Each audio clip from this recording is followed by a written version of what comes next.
Good morning, and thanks so much for tuning into the trade setup. I'm Neeraj Shah. The whole jig around quarterly updates has started. So nowadays, the trade setup will have a lot of stocks in news, obviously, because there's a pre-quarter update, then the actual results, and just so many listed names which are large enough to report on. So expect more of that now for the next few days.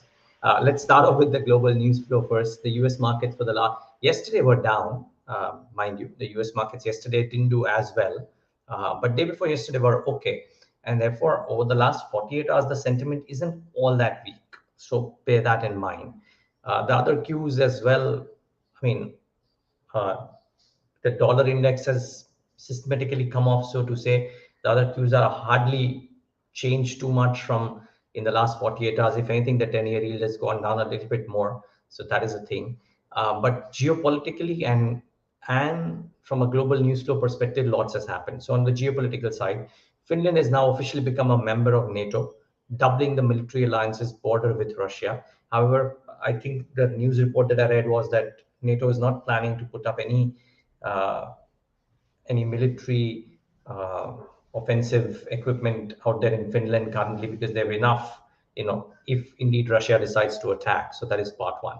India government has obviously rejected the Chinese claims over Arunachal Pradesh, and uh, well, for most people, these rejections obviously couldn't have come too sooner, but just very glad that that's happened. And just the border provocation from China continues despite them making noises on the other end when it comes to what they want to do with regards to easing of stress with India. Donald Trump has been pleading, has well, he pleads not guilty. So bear that in mind. That's a big developing story, of course, as things stand. So watch out for that. And in terms of global news from a markets perspective, Chinese stocks turnover has hit 9-month highs as the sentiment out there gets boosted. Oil has extended gains on OPEC plus surprise cuts, and currently stands higher.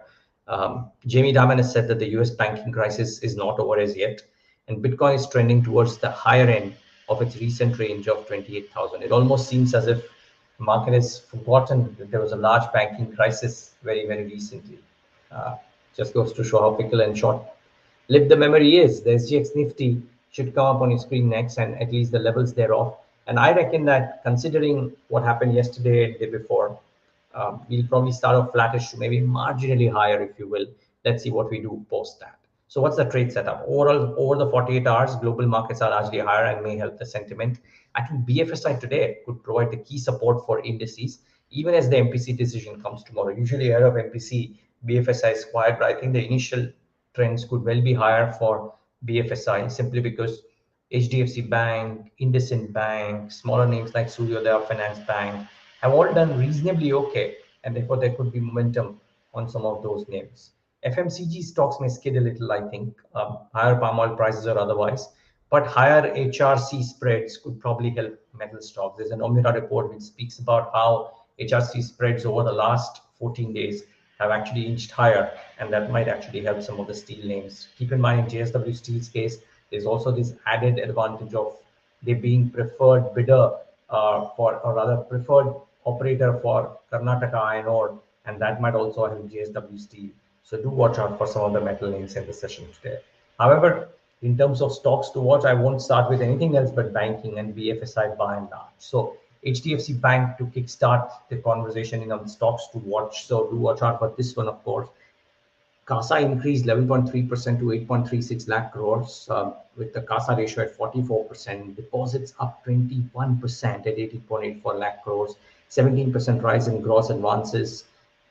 The big boy came to the party, and that is what really matters. So HDFC Bank has not been really something that has set the stage on fire in terms of stock price movement, but this quarterly update is very, very strong, and therefore I think uh, this should help HDFC Bank in the in the session. So that is something to be watched out for. Clearly, one stock that actually did really well. Amongst everything else, I thought HDFC Bank was the one that really stood out. I was trying to see if there is a brokerage note that I may have landed across, but deposit growth momentum was the best in the last 11 quarters, and therefore Now, you couldn't find too many wrong things here. Bajaj Finance, a lot of reportage around how the new loan growth has trended lower. Let me first actually talk about the actual numbers. So 28% rise in core AUM for the year of the quarter, and highest ever new loans in FY23, but Q4 sequential growth is down about 3%. Uh, Hold this number in your mind, by the way. So total deposits increased 45% YOY and consolidated in liquidity surplus at about 11,850 crores. The point is, what I'm trying to say is most people have spoken about how the Q4 sequential loan growth number is new loans number is down 3%. But if you look at the trend for Bajaj Finance for the last 4 years, quarter four new loan growth has usually trended lower. So this time around, it was -3%, right? 3.06%. Look at Q4 FY22, -15.6%. All of these are negative, by the way. So just excuse us for missing out on a negative sign. Q4 FY21, -8.9%. Q4 FY20, -22.1%. So it's been lower, and that is the point, that this -3.6% or degrowth in Q4, yeah, let's more of this plate, is not necessarily that big a surprise because it's usually tended to do that. It's become a bit of a seasonal thing for Bajaj Finance, so to say, at least the last 4 years. So in fact, if you look at the quarter four numbers, as I just showed, it's the best performing number in the last 4 years, which is actually pretty strong. So, well, let's wait and watch. Brokerages seem to be mixed on Bajaj Finance. I view this for the behemoth as something which trades at premium valuations to not quite come shining all guns blazing, a bit of a negative. But remember, rate cuts are on the anvil, and at that point of time, NBFCs tend to do better. So I don't know if that plays on the market's mind or no. I heard of an MPC decision wherein the RBI will most probably hike rates, but let's wait and watch. Then IndusInd Bank was the third one which came out with numbers which optically look stronger. I thought the Jeffries note summed it up very well, and therefore I thought I'll bring that to you. They say that a Q4 loan growth of 21% YOY or 6% QOE is higher than their estimates of 19%. The growth is led by a stronger show in retail segments, which also make for better margins, according to them. So very likely that NIMs will look okay. Retail deposits grew well at 24%. CASA growth was a tad weaker at 8% YOY, but valuations look attractive at 1.3 times FY24 price to book. IndusInd Bank, according to Jeffries, stays amongst the top buys with a price target of 1550. Watch out for IndusInd today. Watch out for Federal Bank. CASA deposits increased 3.9% with CASA ratio at 32.68%. The total deposits at 2.13 lakh crore, growth of 17.4%. Not bad for Federal, if you will. Gross advances grew 20%. So you actually saw a very strong growth in gross advances, even as CASA grew at a muted 3.9%. So the issue with Federal, CASA, gross advances very strong. You could argue a mixed quarter, not as slam dunk as HDFC Bank was. So let's see if there's any reaction material out here or no. Similarly in Mahindra Finance, right? Not a slam dunk. So if you look at the quarterly update, overall disbursement up 50%, collection efficiency though slightly lower, but 98% is okay, right? And Jeffrey's note on M&M Financial Services kind of lays it out that they expect the stage 3 assets of 4.6% in fourth quarter and stage 2 assets at 6.7%, which is encouraging, but also reflects Q4 seasonality. They watch out for write-offs that have stayed elevated and which have to fall sustainably for the ROE to improve further. Until that happens, maybe Jeffries won't turn constructive. They maintain a hold. The target price is just about 10% higher. So do watch out for that. And before we move on to other things, I was just trying to think if I've missed out on any other quarterly updates. So AU Bank saw the growth slowing down.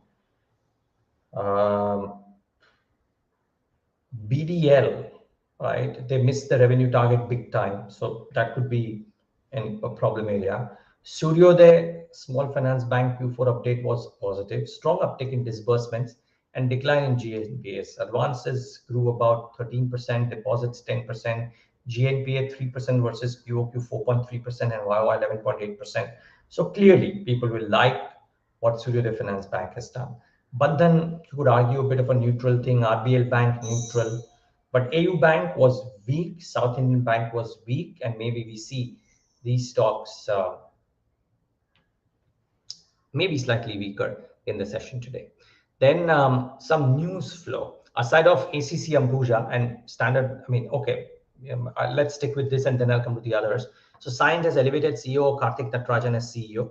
Do watch out for this one because brokerages say that Karthik has executed well in his role as a CEO and carries a good perception with investors. Cyient is usually being preferred by multiple people, so have to watch out for that one. So that is one key. Then NBCC, the company's received a work order of 448 crores, may react, who knows. FMCG stocks, because palm oil prices have climbed to 2-week highs, tracking petroleum and soy oil. So that is to be watched out for as well. Now, the other things that I may have missed, viewers, just keep in mind, like I said, BDL, the revenue guidance target, FY23 sales have come in at 2460 crores.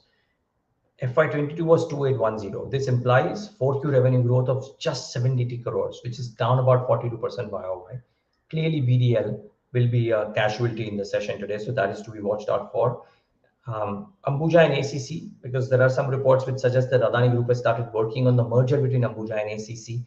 Standard disclosure, of course, the Adani Group now owns 49% stake in Quintillion Business Media, which is the owner of BQ Prime, AMG Media Networks, essentially, which is the subsidiary of Adani Enterprises. So, but just thought we'll bring it to your notice that there are news reports which suggest that Ambuja and ACC merger is on the cards. So that is positive. We've already spoken on Monday about these price hikes that cement companies likely have taken. So be mindful of that. What I have certainly missed are two things.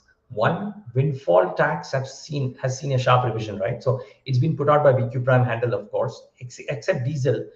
Everything have a nil windfall tax. Good for most companies, including the big boy Reliance Industries. So that is to be watched out for. And JSW Steel is a preferred miner for iron ore in Karnataka. Remember last week, they were the preferred bidder for 2 coal mines and large coal mines in Odisha. Now this, plus a Nomura note which says that HRC spreads are widened. So do watch out for steel companies in general and JSW Steel in particular today. I will definitely be watching out for that. And a note which stood out for me was this note on real estate from Jefferies. So their math suggests that having taken data from property consultants and visible high activity in the premium housing market suggests that record pre-sales are likely for majority of the listed developers in fourth quarter. Affordable segment could be slowing though, as it bears the brunt of higher mortgage rates.